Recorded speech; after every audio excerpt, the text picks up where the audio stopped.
ಹೇಗಿದ್ದೀರಾ? ಸಖತ್ತಾಗಿದ್ದೀರಾ ಅಂತ ಅಂದ್ಕೊಳ್ತೀನಿ. ನಾನಂತೂ ತುಂಬಾ ಚೆನ್ನಾಗಿದ್ದೀನಿ.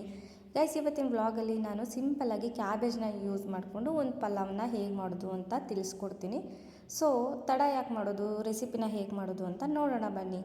ನಾನು ಇದನ್ನು ಮಾಡೋದಕ್ಕೆ ತುಂಬಾ ಇಂಗ್ರೀಡಿಯೆಂಟ್ಸ್ನ ರೆಡಿ ಮಾಡಿ ಇಟ್ಕೊಂಡಿದ್ದೀನಿ. ಹಾಗೆಯೇ ಪಲಾವ್ನ ಮಾಡಬೇಕಾದ್ರೆ ನಾನು ಏನೇನು ಯೂಸ್ ಮಾಡಿದ್ದೀನಿ ಅಂತ ಒಂದೊಂದಾಗಿ ತಿಳಿಸ್ಕೊಡ್ತೀನಿ. ಮೊದಲಿಗೆ ನಾನು ಕುಕ್ಕರ್ಗೆ ಒಂದು 3-4 ಟೇಬಲ್ ಸ್ಪೂನ್ ಆಗುವಷ್ಟು ಎಣ್ಣೆನ ಹಾಕ್ಕೊಳ್ತಿದ್ದೀನಿ. ನೀವು 1-2 ಟೇಬಲ್ ಸ್ಪೂನಷ್ಟು ಎಣ್ಣೆನ ಹಾಕ್ಕೊಂಡು ಸ್ವಲ್ಪ ಜೊತೆಗೆ ತುಪ್ಪನೂ ಹಾಕ್ಕೊಂಡ್ರೆ ಚೆನ್ನಾಗಿರುತ್ತೆ. ಸೊ ನಾನೀಗ ಸದ್ಯಕ್ಕೆ ಬರೀ ಎಣ್ಣೆ ಅಷ್ಟೇ ಹಾಕ್ಕೊಂಡಿದ್ದೀನಿ. ಎಣ್ಣೆ ನೀಟಾಗಿ ಕಾದ್ಮೇಲೆ ಅದಕ್ಕೆ ಸ್ಪೈಸಸ್ಗಳನ್ನ ಆ್ಯಡ್ ಮಾಡ್ಕೊಂಡಿದ್ದೀನಿ.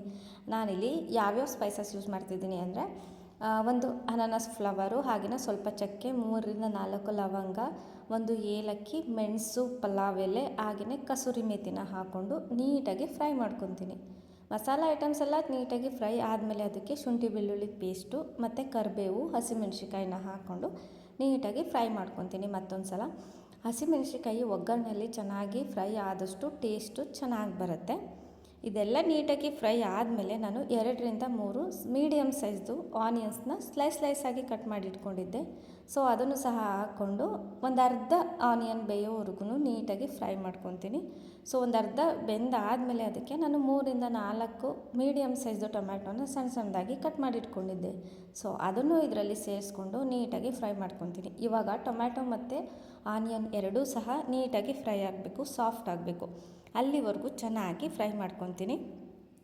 ನೆಕ್ಸ್ಟ್ ಅವೆರಡು ಚೆನ್ನಾಗಿ ಫ್ರೈ ಆದಮೇಲೆ ನಾನು ಏನು ಎಳೆಯಾಗಿ ಕಟ್ ಮಾಡಿ ಇಟ್ಕೊಂಡಿದ್ದೆ ಅಲ್ವಾ ಕ್ಯಾಬೇಜು, ಅದನ್ನು ಹಾಕ್ಕೊಳ್ತಿದ್ದೀನಿ.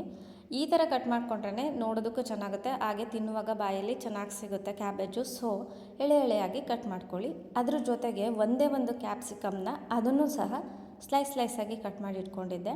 ಅವೆರಡನ್ನೂ ಹಾಕ್ಕೊಂಡು ಒಗ್ಗರಣೆಯಲ್ಲೇ ಒಂದು ಸ್ವಲ್ಪ ಬೇಯೋವರೆಗೂ ಫ್ರೈ ಮಾಡ್ಕೊಳ್ತಿದ್ದೀನಿ. ನಾನು ಯಾವುದೇ ಥರ ಪಲಾವ್ ಮಾಡ್ತಿರಲಿ ಕಾಳುಗಳನ್ನ ಯೂಸ್ ಮಾಡ್ತೀನಿ. ಯಾಕೆ ಅಂದರೆ ಅವಾಗವಾಗ ತಿಂತಿರ್ಬೇಕಾದ್ರೆ ಒಂದೊಂದು ಕಾಳು ಸಿಕ್ಕಿದ್ರೆ ಟೇಸ್ಟೇ ಬೇರೆ. ಸೊ ಹಾಗೆಯೇ ಇವತ್ತು ನಾನು ಕಾಬೂಲ್ ಕಡಲೆನ ನೆನೆಸಿಟ್ಟಿದ್ದೆ, ಅದನ್ನು ಯೂಸ್ ಮಾಡ್ತಿದ್ದೀನಿ.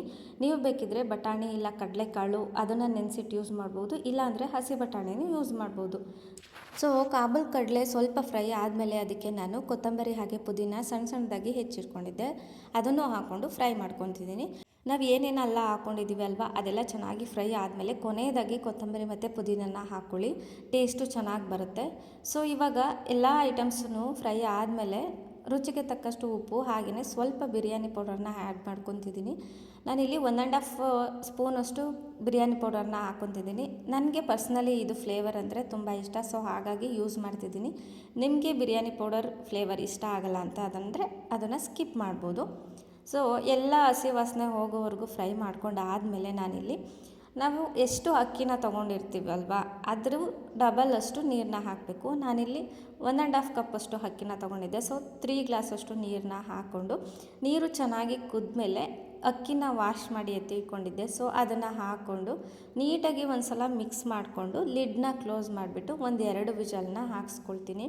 ನಿಮಗೆ ಬಿಡಿಯಾಗಿ ಬೇಕು ರೈಸು ಅಂತ ಅಂದರೆ ಸ್ವಲ್ಪ ನೀರನ್ನ ಕಡಿಮೆ ಹಾಕ್ಕೊಳ್ಳಿ, 1 ವಿಷಲ್ ಹಾಕ್ಸ್ಕೊಳ್ಳಿ. ಸ್ವಲ್ಪ ಸಾಫ್ಟಾಗಿ ಮೆತ್ತಗಿರಬೇಕು ಅಂತ ಅಂದರೆ ಒಂದು ಸ್ವಲ್ಪ ನೀರನ್ನ ಜಾಸ್ತಿ ಹಾಕ್ಕೊಂಡು 2 ವಿಷಲ್ ಹಾಕಿಸ್ಕೊಂಡ್ರೆ ಸಾಕು. ಸಖತ್ ಟೇಸ್ಟಿಯಾಗಿರುವಂಥ ಕ್ಯಾಬೇಜ್ ಪಲಾವ್ ರೆಡಿ ಆಗುತ್ತೆ.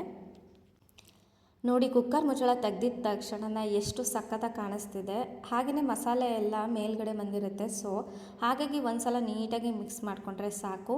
ಪರಿಮಳ ಅಂತೂ ಹೆಂಗೆ ಬರ್ತಿತ್ತು ಅಂತಂದರೆ ಅಕ್ಕಪಕ್ಕದ 4 ಮನೆಗೆ ಹೋಗ್ತಿರ್ಬೇಕು, ಅಷ್ಟು ಪರಿಮಳ ಬರ್ತಿತ್ತು. ಸೊ ಎಷ್ಟು ಸಿಂಪಲ್ಲಾಗಿ ಈಸಿಯಾಗಿ ಮಾಡ್ಬೋದು ಅಲ್ವಾ. ಬ್ಯಾಚುಲರ್ಸಿಗಂತೂ ಸಖತ್ ಸಿಂಪಲ್ ರೆಸಿಪಿ, ಏನು ಮಸಾಲ ರುಬ್ಬೋದೇ ಬೇಡ. ಬಿಸಿದ ಪ್ಲೇಟಲ್ಲಿ ಹಾಕ್ಕೊಂಡು ತಿಂತಿದ್ರೆ ಸ್ವಲ್ಪ ತಿನ್ನೋರು ಜಾಸ್ತಿ ತಿಂತಾರೆ, ಅಷ್ಟು ಸಖತ್ತಾಗಿ ಬರುತ್ತೆ.